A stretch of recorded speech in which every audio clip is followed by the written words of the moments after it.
In today's video, I'm going to show you how to delete a deck from your collection. So let's get started right away. First of all, open up the Marble Snap game on your device.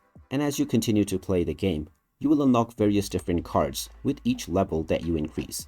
And as you unlock more and more cards, you can make various different decks to suit your various different playstyles. However, there are just a few number of decks that you can store at your disposal.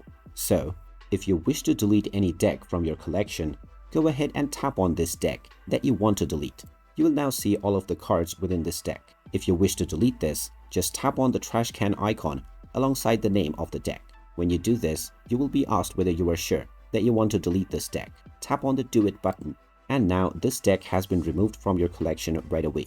You can delete multiple decks from your collection, however, you will need to have at least one deck for you to be able to continue playing the game.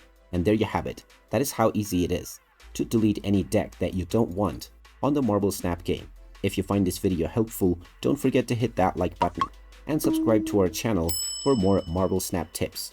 Thanks for watching, and I'll see you again in the next one.